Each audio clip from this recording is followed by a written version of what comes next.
Hey guys, today we're gonna have a different video than my usual.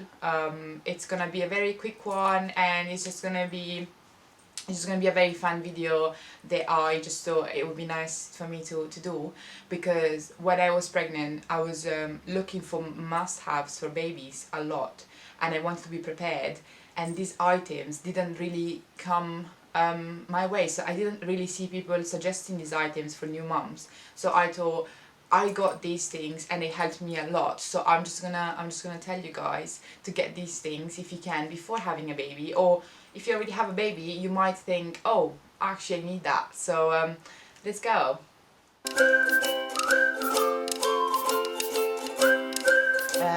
The first baby item that I didn't think of until I had to get the nursery done was the drawer dividers. So the little boxes that you can divide all their clothes and everything they have. I suggest getting drawer dividers because they save your life, they keep everything in order, especially socks, from mittens, from hats. They're very small items, so that they really help. Drawer dividers, they definitely help.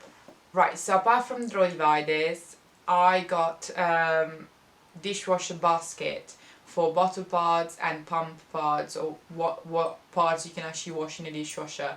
Again, bottles and stuff have very small parts to them, especially if you get bottles that have multiple parts that you have to take apart. So I just thought getting a basket for a dishwasher would actually be the best thing. So instead of you putting them in there randomly, just get another kind of basket, just another basket on the side to have your baby bottles and pump parts and everything that you're washing for the baby in there, so they don't get lost, and it's just easier for you to find them that way. And one thing that I didn't know about, didn't even hear about when I was pregnant, and I did a lot of research, was a heating pad. A heating pad for the crib.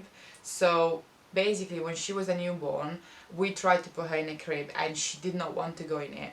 And to be fair, it was kind of cold in May, so we realized that her crib was actually, when you take her away from your breast, from your arms where it's nice and warm, and you put them in a cold crib, especially as a newborn, they already have that, oh my god, I'm not in my mum's arms anymore. But apart from that, they also get a cold feeling on their back, and they can feel the difference between the warmth of your body and the difference of temperature when you put them in their cot. So to make the transition easier for yourself, I really suggest getting a heated pad for your baby cot. Or if you already have it in the house, what we ended up doing was using a hot water bottle and heating that up and putting that in the crib, and then after that has heated up the space, we would then put the baby to sleep.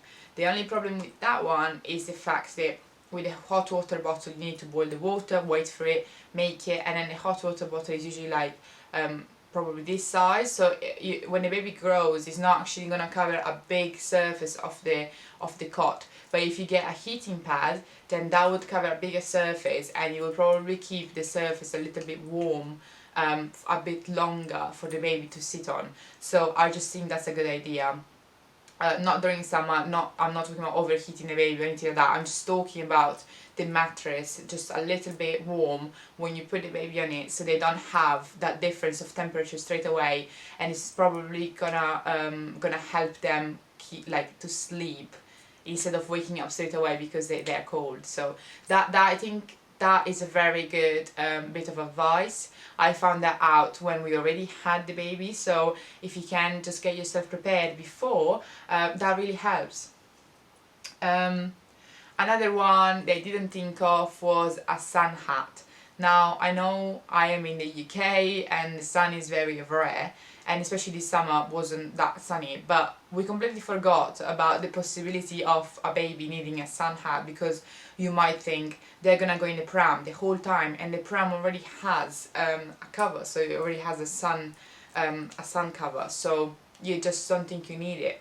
But what ended up happening is our baby didn't want to be in the pram. She was completely against it, and I think it's because of her bad reflux. She didn't want to be laid down at all, so she didn't like it. She wanted to be in the baby carrier. So for the first 3 months, the only way we could take her out was in the baby carrier. Now, in the baby carrier, you don't have a sun cover, so we completely forgot about the chances of the sun getting out. And when we went on walks and it was sunny outside, we were like, ouch, like we forgot that, we have to cover her up. So she didn't have anything. She was struggling very much because she couldn't keep her eyes open, and also we were very scared she was gonna have a heat stroke or something like that. So I know in the UK it's not very hot, but especially if you're in a hot country, remember to get sun hat. We stopped in a shop and looked for them, and they only had like 3 to 6 and 6 to 9, like very big sizes. So if you can look in advance at least for a smaller hat and prepare yourself for that possibility of your baby not being able to be in the pram.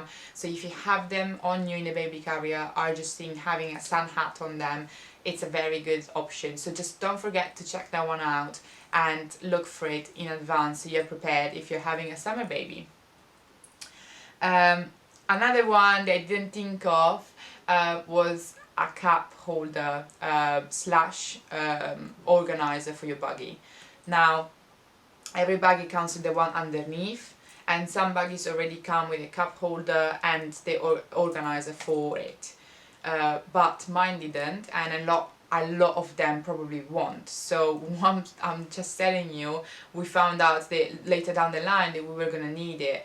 I take Amberly out on a walk every single day, and I like to have my bottle of water in the cup holder, and I also like to have the little organizer that I bought because I can put my phone in there and listen to music in the meantime when my phone is in there, especially because we women don't have many clothes that have pockets. So if I was going out in leggings and jumper that didn't have any pockets, that helped me so much. I could put my keys in there, I could put my phone in there and have them literally in front of me when I was pushing the buggy. I had them there and I could use my phone if I needed to.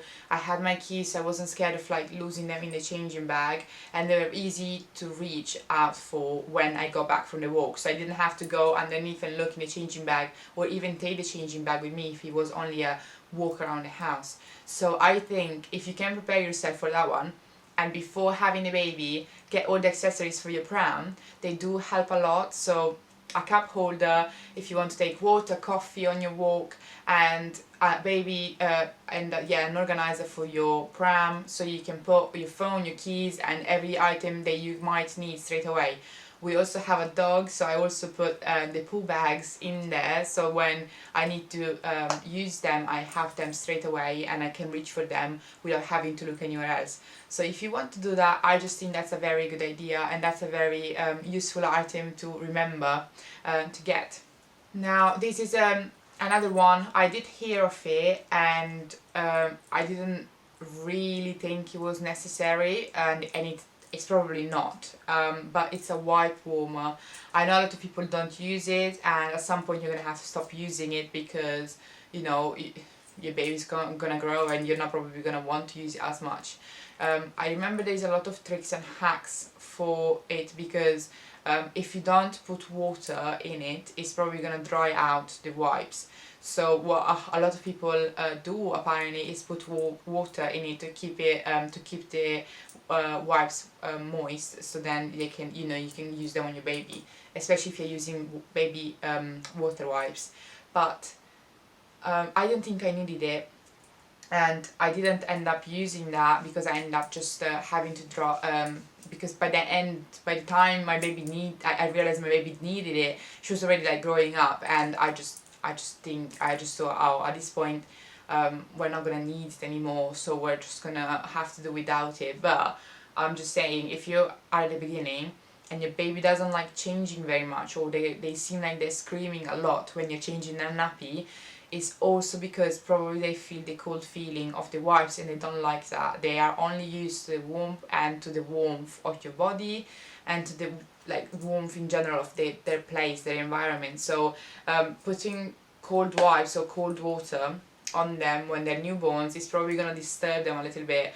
I'm not saying it can't be done, it can absolutely be done. We realised what it was later down the line, so I'm saying we did without it. But if you can, if you don't if you're not a very minimalist person, and if you want to do it, I think a wipe warmer could actually help your newborn with the first changes for the first probably month or two. So if you want to do that, I just think that's a nice item to have. And another one that you might not think of straight away is a baby car mirror. So it's a mirror that you put on the seat in front of the car seat, so when the baby's in the car seat and you're driving, you can keep an eye on the baby. For example, my partner was at work after 2 weeks and I had to drive myself around. So at the time when I started driving and I had to go around, I wanted to keep an eye on my baby that was in the back. I wanted to see that she was fine, and you know that she was still breathing and happy. So get a mirror to put on your seat, so you can look from your mirror into that one at the back and you can see your baby. So yeah, that's another unusual item they probably not a lot of people think of straight away. So I didn't think of it straight away. We only got one after a couple of weeks, when I realized I had to drive and I realized I actually want to see how she was doing in the back. So yeah, add that one to your list as well. I think that's a very good item to have on top of everything else. So I think that's it with my recommendations for now. I think these are unusual items, or not unusual items, but just items that you wouldn't probably think of or you wouldn't consider as helpful as they actually turn out to be. So yeah, if you can, just leave a comment down below and let me know if you found any of this information useful, if there is something that you missed out on your registry list, or if there is anything that you didn't get and then that you actually ended up getting after having the baby because you realized how helpful that item is. Let me know and I will see you in the next video. Thank you very much. Bye.